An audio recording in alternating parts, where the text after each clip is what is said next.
नंदन, तुझ सा कृपालु नहीं मेरे नंद नंदन, मेरे नंद नंदन, मेरे नंद नंदन, तुझ सा कृपालु नहीं मेरे नंद नंदन, मेरे नंद नंदन, मेरे नंद नंदन, अपना बना ले मोही मेरे नंद नंदन, मेरे नंद नंदन, मेरे नंद नंदन, अपना बना ले मोही मेरे नंद नंदन, मेरे नंद नंदन, मेरे नंद नंदन, दर्श दिखा दे टुक मेरे नंद नंदन, मेरे नंद नंदन,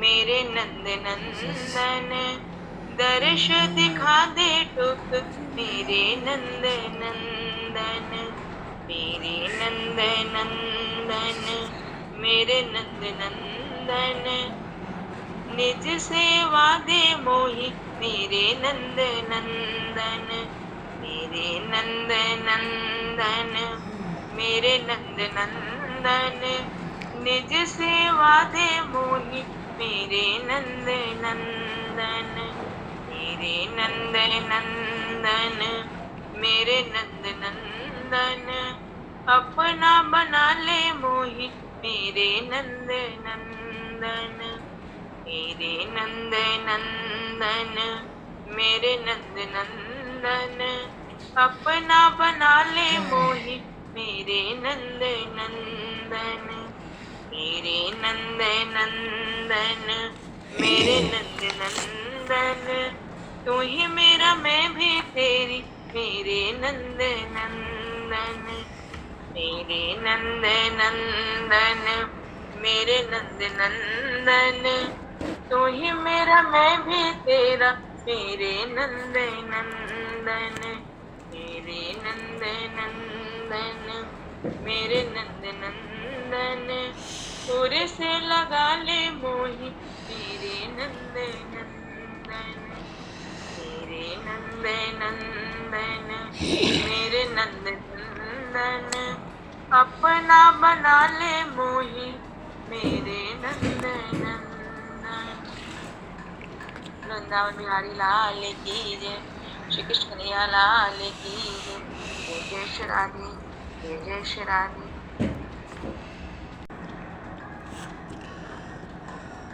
अनंत कोटि ब्रह्मांड नायक सर्वेश्वर पूर्ण परात्पर ब्रह्म असंख्य कल्याण गुणगणले भक्तवांक्षा कल्पतरु शरणागत वत्सल भक्त वत्सल दीनबंधु दयासल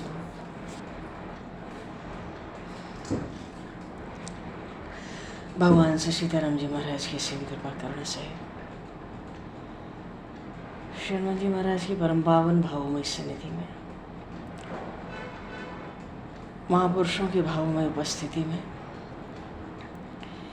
एवं आप सभी श्रद्धालु भक्त वैष्णवों की मंगल सन्निधि में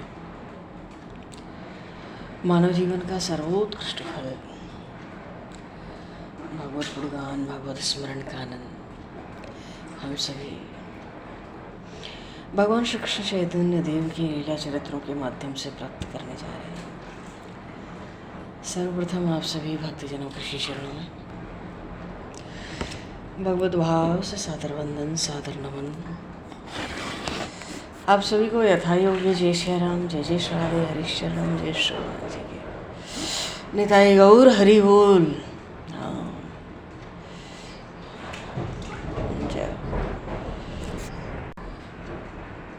वंशी विभूषितकरान्नवनीरदाभात् पीताम्बरातरुणबिम्बफलाधरोष्ठात् पूर्णेन्दुसुन्दरमुखादरविन्दनेत्रात् कृष्णात् परं किमपि तत्त्वमहं न जाने। साक्षात् परं किमपि तत्त्वमहं न जाने। हरिशरणं।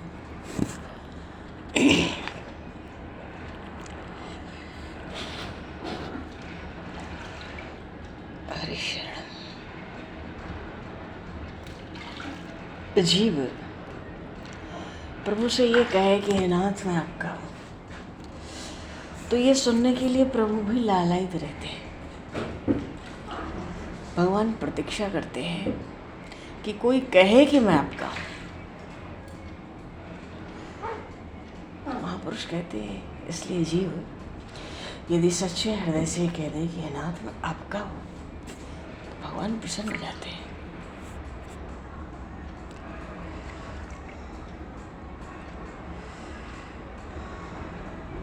अगर किसी को आत्मज्ञान पाने की इच्छा है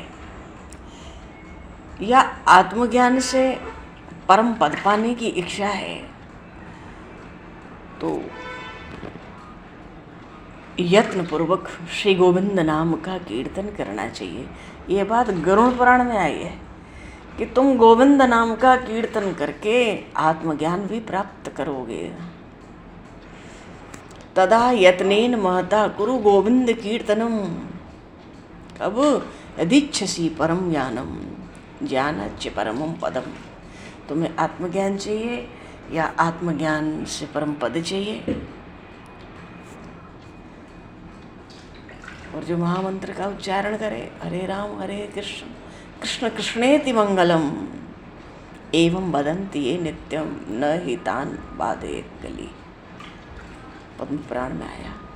जो हरे राम हरे कृष्ण कृष्ण कृष्ण ऐसा जो सदा कहते हैं, उनको कलियुग हानि पहुंचा नहीं सकता।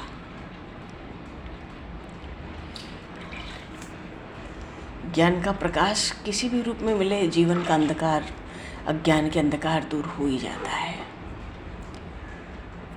और जिससे जीवन में ज्ञान का अज्ञान का अंधकार दूर हो जावे, वो गुरु है। गुरु वही है जो भगवान से हमारा संबंध करा दे।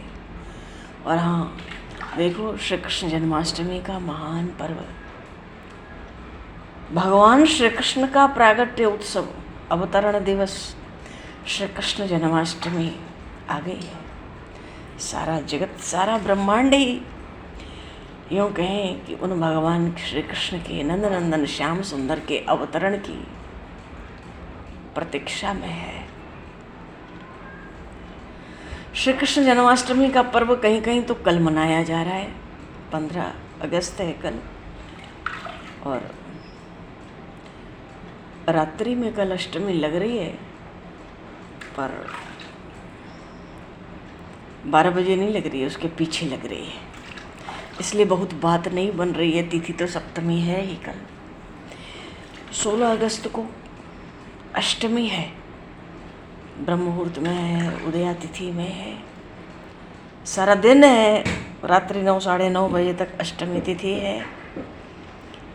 तो प्रायः 16 अगस्त को श्री कृष्ण जन्माष्टमी का महान पर्व संपूर्ण भारतवर्ष में संपन्न हो रहा है।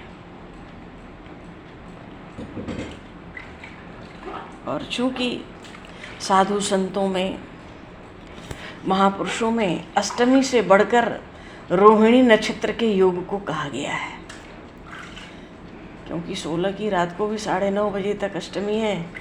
इसको आधार बनाकर कि इस अष्टमी में रोहिणी नक्षत्र नहीं है, और अष्टमी और रोहिणी नक्षत्र में चुनना हो तो साधु समाज रोहिणी नक्षत्र को चुनता है, उसको चाहता है। तो 17 को ब्रह्म मुहूर्त से ही रोहिणी नक्षत्र है, अगले दिन आधी रात के बाद तक रोहिणी नक्षत्र है। तो साधु संतों की कुछ परंपरा में, कुछ संप्रदायों में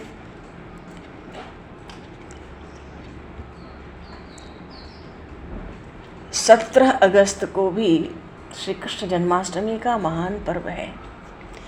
अब हम 16 अगस्त को करें या 17 अगस्त को करें, श्री कृष्ण जन्माष्टमी का जो महान पर्व है, इस महान प्रभु के पूर्ण परात्पर ब्रह्म भगवान श्री कृष्ण के अवतरण काल पर जो श्री कृष्ण जन्माष्टमी का व्रत करते हैं, भविष्योत्तर पुराण में भगवान श्री कृष्ण महाराज युधिष्ठिर से कहते हैं कि 20 करोड़ एकादशी व्रतों के समान अकेला श्री कृष्ण जन्माष्टमी व्रत है। धर्मराज सावित्री जी से कहते हैं कि भारत में रहने वाला जो प्राणी श्री कृष्ण जन्माष्टमी का व्रत करता है वह 100 जन्मों के पापों से मुक्त हो जाता है, ऐसा ब्रह्म वैवर्त पुराण में कहा गया है। तो ऐसा बड़ा महान पर्व भगवान श्री कृष्ण का प्रागट्य है, अवतरण दिवस है। तो अष्टमी तिथि 16 को और रोहिणी नक्षत्र 17 को। बोलिए श्री नंदन श्याम सुंदर भगवान की जय। पर व्रत व्रत की तरह करना है। जब व्रत करें तो अगले दिन उत्सव मनावें। कारण क्या है? भगवान श्री कृष्ण तो रात को 12 बजे प्रकट हुए। जब तक भगवान प्रकट नहीं हो जाते तब तक उत्सव कैसे होगा? उत्सव तो प्रकट होने के बाद ही होगा ना। ठाकुर जी ब्रज में प्रकट भये, मथुरा में आए, उत्सव तो गोकुल में आके ही हुआ। वैसे भी भगवान राम का प्राकट्य होता है दिन में 12 बजे, 12 बजे के बाद उत्सव शुरू हो जाते हैं। पर भगवान श्री कृष्ण रात्रि को 12 बजे, इसलिए 12 बजे पंचामृत अभिषेक, भगवान का स्नान श्रृंगार, पालने में पौड़ा के प्रभु को आनंद की बधाइयाँ भक्तजन एक दूसरे को दे देकर आनंदित होते हैं, नाचते हैं, गाते हैं, उत्सव मनाते हैं। तो व्रत के दिन जब रात्रि को 12 बजे प्रभु का प्राकट्य हो तो उत्सव उसके बाद, और फिर अगले दिन से छठी तक खूब उत्सव। तो व्रत व्रत की तरह होना चाहिए, उसका स्वरूप तप होना चाहिए। और तब भी इसलिए क्योंकि रात्रि में 12 बजे प्रभु प्रकट होंगे तो दिन भर प्रभु के स्मरण में उनकी प्रतीक्षा करनी चाहिए। यही तप है। हाँ, बोलिए श्री बाल कृष्ण लाल की जय। 84 कोस ब्रजमंडल धाम की जय। श्री चैतन्य महाप्रभु की जय। भगवान उधर श्री चैतन्य देव के लीला चरित्रों में श्री नित्यानंद जी महाराज का नवद्वीप में आगमन हुआ। बचपन में ही 12-13 साल की अवस्था थी, सन्यासी महात्मा ले गए, सब तीर्थों की यात्रा की। और जब इनको तीर्थ यात्रा में ही श्रीमन माधवेंद्रपुरी जी का साक्षात्कार हुआ, उनसे मंत्र प्राप्त हुआ और फिर इन्होंने श्री कृष्ण भक्ति प्राप्त कर ली, तो उस श्री कृष्ण प्रेम में विह्वल हो उठे। वो जो सन्यासी महात्मा ले गए थे वो न जाने तीर्थों में कहाँ रह गए। ये नित्यानंद प्रभु ब्रज में आ गए, जो साक्षात श्री बलराम जी का अवतार हैं, जो साक्षात श्री लक्ष्मण जी का अवतार हैं, जो साक्षात भगवान शेष हैं, भगवान अनंत हैं। ब्रज में आए तो पता लगी नवद्वीप में गौरचंद, श्री गौरंग, निमाई, ये है निताई नित्यानंद और वो है निमाई। तो नवद्वीप की ओर चल पड़े। इनको मालूम पड़ गया वो तो प्रकट हो गए हैं गौरचंद्र, श्री कृष्ण कीर्तन का अमृत पिला के सबको शीतलता प्रदान करेंगे। नवद्वीप पहुँचे। आनंद, हृदय में इतनी आनंद की लहरें थी कि कब नवद्वीप पहुँच जाऊँ, कब उनसे श्री गौरंग देव से मिलन हो गए। तो सीधे महाप्रभु पे नहीं आए, नंदनाचार्य जी के घर पे ठहरे। पर महाप्रभु तो दिव्य दृष्टि से जान लिए कि आ गए, अवधूत आ गए। तो नित्यानंद प्रभु प्रेम के ही आकर्षण से आकर्षित होकर तो नवद्वीप में आए।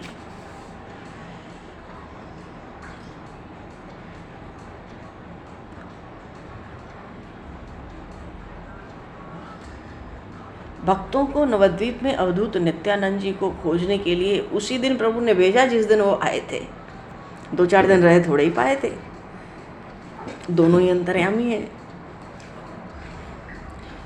अब नवद्वीप कोई छोटा सा गांव तो था नहीं कि झट नित्यानंद जी मिल जाए, और फिर नित्यानंद जी से कोई परिचित भी तो नहीं था कि पहचान ले। अब श्रीवास पंडित हरिदास दिन भर वो नए आए हुए महापुरुष को खोज रहे, पता नहीं चला। अंत में निराश होकर प्रभु के पास लौटे और आकर कहने लगे, प्रभु हम तो आपकी आज्ञा के अनुसार नवद्वीप के मोहल्ले मोहल्ले में जाकर उन महाप्रभु की खोज कर आए। पता नहीं है। अब आप जैसी आज्ञा हो आपकी वैसा करें, जहाँ आप बतावें हम वहाँ जाएं। प्रभु कुछ मुस्कुराए, कहने लगे, मुझे रात्रि में स्वप्न हुआ है कि वे महापुरुष जरूर यहाँ आ गए हैं और लोगों से मेरे घर का पता पूछ रहे हैं। तो अच्छा एक काम करो, हम सभी लोग मिलकर उन्हें ढूंढने चलते हैं। महाप्रभु भी चल पड़े साथ में, पीछे गदाधर, श्रीवास, सब भक्तगण। और प्रभु उठे तो कहाँ जाएंगे, सीधे नंदनाचार्य के घर। क्यों, इनको क्या खोजना है, इनको तो सब पता है।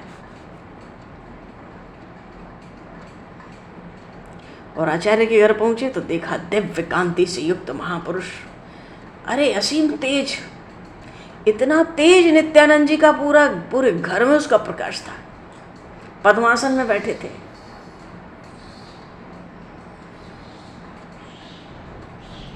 बड़ी मनोहर मूर्ति थी। तो गौरांग देव ने भक्तों के साथ उन महापुरुष की चरण की वंदना की और वंदना करके एक और चुपचाप बैठ गए। किसी ने किसी से कुछ भी बातचीत नहीं की, पर नित्यानंद प्रभु अपलक होकर गौरांग की मुख की ओर निहार रहे हैं। भक्तों ने देखा, भाई इनकी तो पलक गिरना बंद हो गई, मंत्रमुग्ध। तो प्रभु ने सोचा कि भक्तों को नित्यानंद जी की महिमा दिखानी चाहिए। ये तो हमारी महिमा दिखाना चाहते हैं, मुझे ही अपलक देख रहे हैं। तो इन्हें कोई प्रेम प्रसंग सुनाना चाहिए जिससे इन भक्तों के श्रीअंग में सात्विक भाव प्रकट हो जाए। भाव उदय होगा तभी तो नित्यानंद प्रभु के मन में कैसा भाव है समझ सकेंगे। तो ये सोचकर श्री चैतन्य प्रभु ने श्रीवास पंडित को कोई स्तुति श्लोक पढ़ने के लिए धीरे से संकेत किया। श्रीवास पंडित सोचे, प्रभु चाहते हैं कि कुछ पढ़ो, तो भागवत का श्लोक दशम स्कंद से पढ़ने लगे, स्तुति करने लगे भगवान की, उन्हीं श्री कृष्ण की जो प्रकट होने जा रहे हैं। बरहा पीडम नटवर वपुः कर्णयो कर्णकारम विव्रतभासः कनक कपसम वैजयन्तीं च मालाम् रंध्रान वेणोरधर सुदया पूरयन गोपवृन्दैः वृन्दारण्यं स्वपदरमणं प्राविशद गीत कीर्तिः।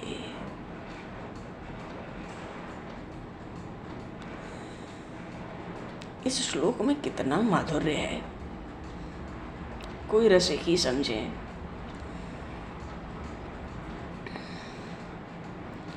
ब्रजमंडल के भक्तजन तो इसी श्लोक को ही श्रीमद् भागवत के प्रचार में मूल कारण मानते हैं। भगवान श्री सुखदेव जी बाल्यकाल से ही विरक्त थे। अपने पिता व्यासदेव जी के पास न आकर घोर जंगल में अवधूत वेश में विचरते थे। व्यास भगवान ने उस समय श्रीमद् भागवत की रचना की थी। उनकी इच्छा थी सुखदेव जी इसको पढ़ें। क्यों? भागवत परमहंसों की संहिता है, मेरा पुत्र परमहंस है, बद्रीवन में तप करता है।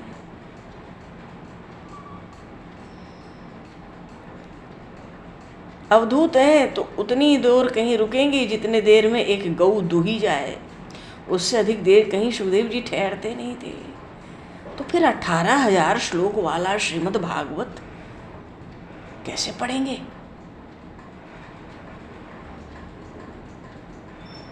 इच्छा मन में ही रह गई। व्यास भगवान ने अपने 4 शिष्य जंगल में भेजे। तो उन शिष्यों को एक दिन भीड़ वन में व्याघ्र मिला। वो सब डर गए। आकर भगवान व्यासदेव से कहने लगे, गुरुदेव अब हम घोर जंगल में न जाया करेंगे। आज हमें व्याघ्र मिला था, उसे देखकर हम सब भयभीत हो गए। व्यास भगवान कुछ मुस्कुराए, थोड़ी देर कुछ सोचे, फिर बोले, अरे व्याघ्र से तुम लोगों को भय किस बात का है? तुम लोग को ऐसा मंत्र बता देंगे, उसके प्रभाव से कोई भी हिंसक जंतु तुम्हारे पास नहीं फटक सकेगा। शिष्यों ने विश्वास कर लिया गुरुदेव के वाक्य पर। दूसरे दिन स्नान संध्या से निवृत्त हुए, हाथ जोड़कर गुरु जी के पास आए। गुरुदेव, वो हिंसक जंतु निवारक मंत्र की जिज्ञासा है। उस समय भगवान व्यास ने यही वाला श्लोक बता दिया। बरहा पीढ़म नटवर बपु। बरह कहते मोर को। मोर पंख का तो मुकुट धारण कर रखा है और नटवर वेश बना रखा है, एकदम नट सा। ऐसी चाल, ऐसा श्रृंगार, ऐसा रूप, कर्णियो कर्णकारम। कनेर के पुष्पों से कानों में कुंडल बना रखे हैं। विभ्रद भास कनक कपसम। और श्रीअंग पर जो वस्त्र है नंद नंदन के कनक कपसम, स्वर्ण की शोभा को लज्जित कर रहा है। और वैजयंतीम चमालाम, घुटनों तक की लंबी वैजयंती माला, वन माला। और अंध्रान वेणु और अधर सुया, अधरों पर बंशी प्रभु ने पधरा रखी है। पूरे अनगोप वृंदई है, गोप गालों से घिरे हुए हैं। वृंदारण्यम सपद रमणम, श्री राम वृंदावन में खुली चरण में कोई पनैया नहीं है, कोई पादुका नहीं है। खुले चरण से, सुपद, अपने ही चरण से। रमणम, कहाँ? वृंदावन, वृंदारण्यम। अरण्य का अर्थ ही होता है वन। वृंदावन में खुले चरण, प्राविशद गीत कीर्ति। भगवान रमण कर रहे हैं, खुले चरण वृंदावन में डोल रहे हैं। साथ में गोप ग्वालों की हजारों की मंडली है। और गोप ग्वाल क्या कर रहे हैं? प्राविशद गीत कीर्ति है, भगवान के यश का, भगवान के गुणों का, उनकी कीर्ति का गान कर रहे हैं।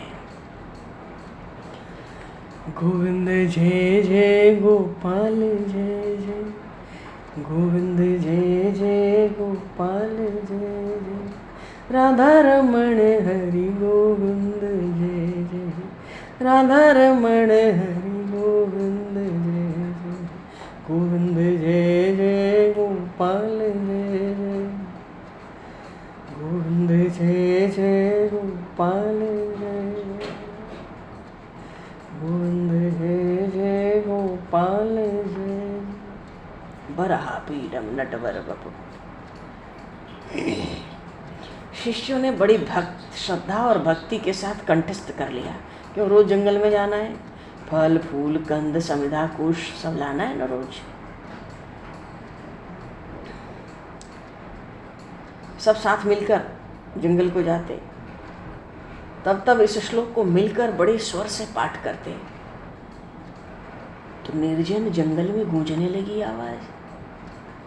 बड़े समय से इस जंगल में कोई आवाज तो सुनाई नहीं पड़ी ऐसी भारी।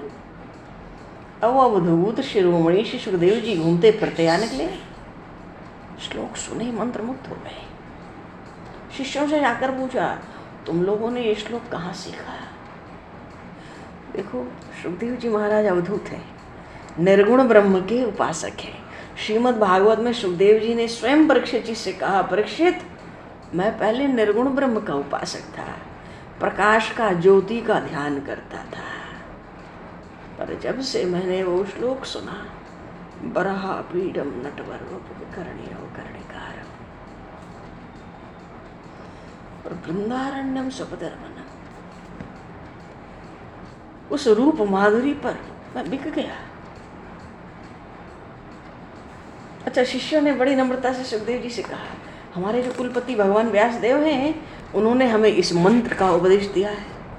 इस मंत्र के प्रभाव से कोई हिंसक जंतु हमारे पास नहीं आ पाएंगे। पर श्लोक के भीतर जो छिपा हुआ अनंत अमर बनाने वाला रस था,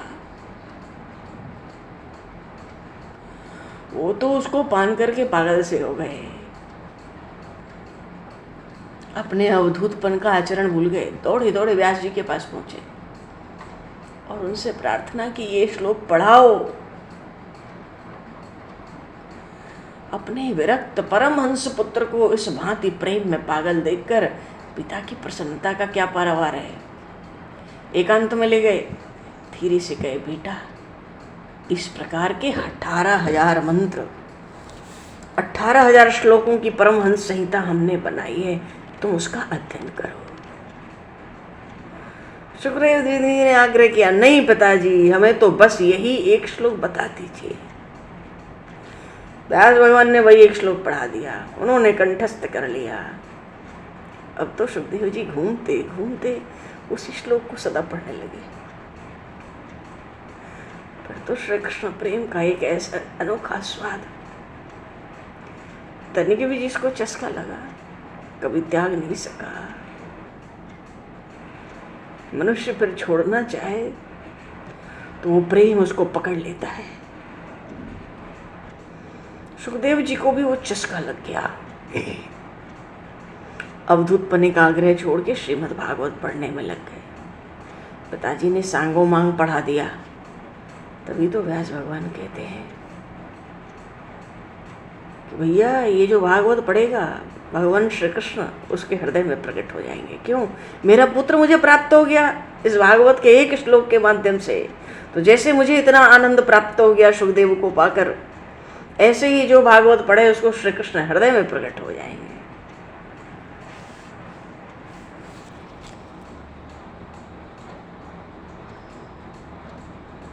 ऐसे आत्माराम मुनि भी भगवान श्री कृष्ण के गुणों में अकारण भक्ति करते हैं। क्यों न हो, अरे वो रसराज है श्री कृष्ण।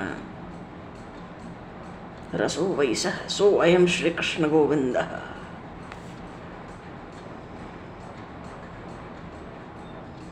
प्रेम सिंधु में जो डूब गया उसको उछलता हुआ किसी ने नहीं देखा। तो जिस श्लोक का इतना भारी महत्व है उसका भाव, गौएं चराने मेरे नन्हे से गोपाल वृंदावन की ओर जा रहे हैं, साथ में वही पुराने ग्वाल वाले।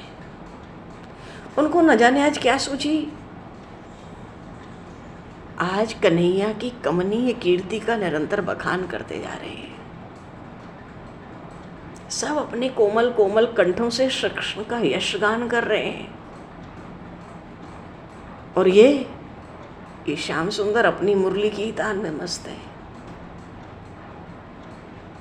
इन्हें दीन दुनिया किसी का कुछ पता ही नहीं।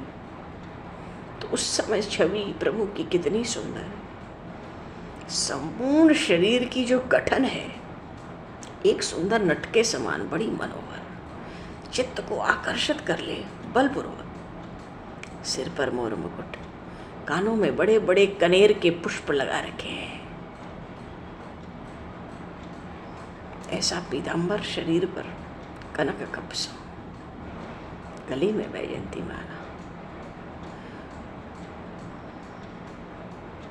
आंखों की भ्रुकुटियों को चढ़ाए हुए हैं। विब्रधवास है, टेढ़े होके त्रिभंग ललित मुद्रा से बंशी के छिद्रों पे अपने अधरामृत से, उन छिद्रों को अधरामृत से पूर्ण करना चाहते हैं। विश्व विमोहिनी ध्वनि उस वंशी की, पीछे पीछे ग्वाल बाल यशोदानंदन का यशोगान कर रहे हैं। और वो मुरली मनोहर अपने पद रज से वृंदावन की भूमि को पावन बनाते हुए ब्रज में प्रवेश कर रहे हैं। इस भाव को सुन के अवधूत शिरोमणि सुखदेव जी प्रेम से पागल हो गए। तब फिर भला ये अवधूत नित्यानंद अपनी प्रकृति में कैसे रह सकते हैं। श्रीवास पंडित ने मुख से इस श्लोक को सुनाया और सुनते ही वो मूर्छित होकर पृथ्वी पे गिर पड़े। नित्यानंद प्रभु जब मूर्छित हुए तो चैतन्य प्रभु ने फिर से श्रीवास पंडित को कहा, फिर यही श्लोक पढ़ो। और जब फिर से श्रीवास ने निमाई प्रभु की आज्ञा से फिर से यही श्लोक पढ़ा, वराह पीडम नटवरम। अरे इसको सुनते ही दोबारा नित्यानंद प्रभु जोरों से हुंकार देने लगे। दोनों नेत्रों से अविरल अश्रुधारा बह रही थी। शरीर के रोम बिल्कुल खड़े, पसीने से शरीर भीग गया, उन्माद हो गया, प्रेम में नृत्य करने लगे। चैतन्य प्रभु ने उनको गले से लगा लिया। दोनों महापुरुष एक दूसरे का आलिंगन कर रहे हैं। निताई गौर हरि बोल। नित्यानंद तो प्रेम में बेसुध है, पैर कहीं के कहीं पड़ रहे हैं और जोर से हा कृष्ण, हा कृष्ण, हा कृष्ण कह कह के रुदन कर रहे थे। और रुदन करते करते बीच में जोरों की हुंकार, ऐसी हुंकार जितने भक्त वहां थे थर थर कांपने लगते उस हुंकार से। साहब चुपचाप कठपुतली की तरह खड़े हैं। इसी बीच में बेहोश होकर नित्यानंद प्रभु अपने भाई निमाई की गोद में गिर पड़े। निमाई पंडित ने नित्यानंद के मस्तक पर अपना कोमल कर कमल स्पर्श कराया। स्पर्श से ही नित्यानंद जी को परमानंद हुआ।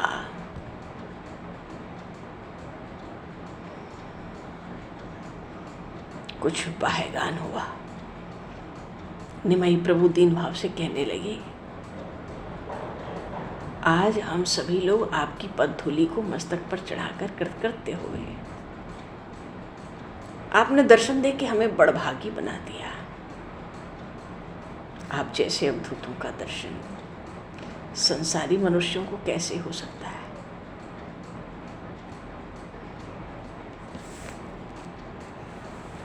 क्योंकि हम तो घर के जंजाल में फंसे हैं।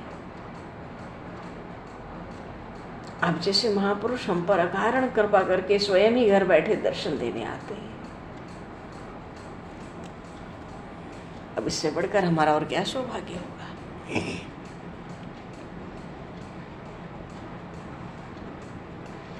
इस प्रेममयी वाणी को सुनकर चैतन्य प्रभु के नित्यानंद जी अधीर हो गए।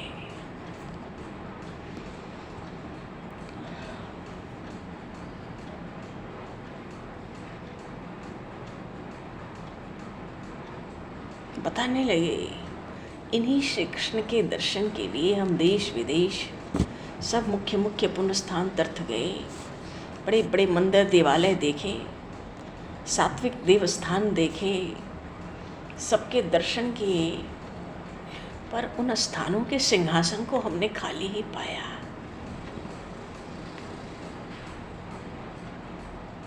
हर जगह भक्तों ने हमसे पूछा, इन स्थानों से भगवान कहाँ चले गए।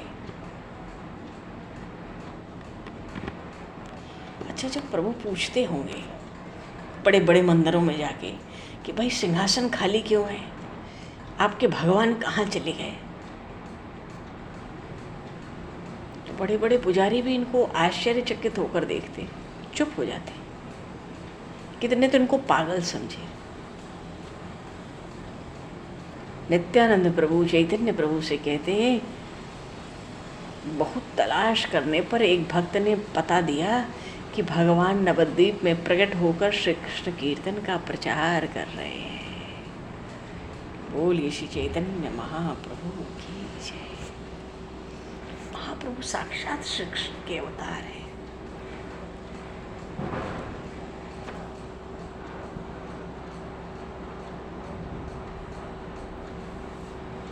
तुम उन्हीं की शरण में जाओ, शांति प्राप्त होगी। नवद्वीप आ गया और दयालु श्री कृष्ण ने कृपा करके स्वयं ही मुझे दर्शन दे दिए। अब वो मुझे अपनी शरण में लेते हैं या नहीं, इस बात को वो ही जाने।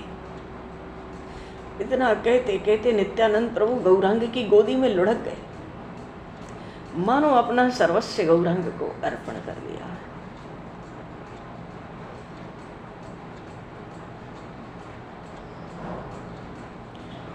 चैतन्य प्रभु ने कहा, आप स्वयं ईश्वर हैं, आपके शरीर में सब ईश्वरता के चिन्ह प्रकट होते हैं, तो मुझे भुलाने के लिए आप मेरी स्तुति कर रहे हैं। ये सब गुण तो आप में विद्यमान है, हम तो साधारण जीव हैं, आपकी कृपा के भिखारी हैं।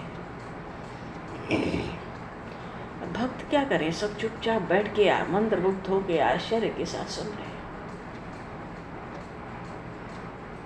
मुरारी गुप्त ने श्रीवास पंडित से धीरे से कहा, इन दोनों में इन दोनों की बातों से नहीं पता चलता कौन बड़ा है कौन छोटा।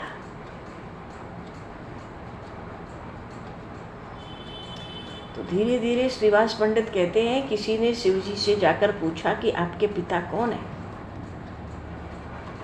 शिव जी ने उत्तर दिया विष्णु भगवान। उसी ने जाकर विष्णु भगवान से पूछा कि आपके पिता कौन है। तो हंसते हुए विष्णु जी ने कहा था देवादिदेव महादेव हमारे पिता हैं। इनकी लीला यही समझ सकते हैं, दूसरा कोई नहीं समझ सकता। चुप रहो। और वो नंदनाचार्य जिनके घर में वो थे सब आश्चर्य से लीलाओं का दर्शन कर रहे हैं। घर तो प्रेम का समंदर बन गया, प्रेम की हिलोरें लग रही हैं।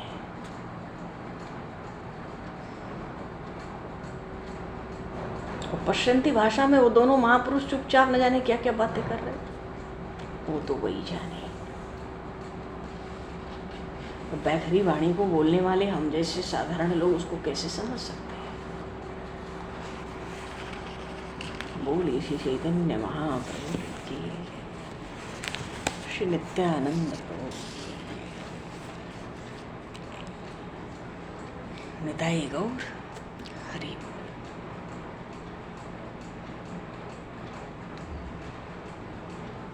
श्यावर रामचंद्र भगवान की जय। श्री राधे कृष्णचंद्र भगवान की, श्री गौरी शंकर भगवान की जय। हनुमान जी महाराज की जय। सब संतों की जय। सतगुरुदेव भगवान की जय। चलो जी, समय को दूषित करते हुए आज इनका मिलन तो हो गया। श्री नित्यानंद प्रभु और श्री चैतन्य देव का, निमाई और निताई, श्री कृष्ण बलराम, श्री राम लक्ष्मण की ये जोड़ी है। आगे का प्रसंग आ गई। समय को दर्शित करते हुए बाजी इन पर वाणी को विराम। वाक्य पुष्पांजलि प्रभु के श्री चरणों में सादर समर्पित। अब सभी को भी यथायोग है। जय श्री राम, जय जय राधे, हरीश्वर हरीश जय गुरु महाराज, जय सीता।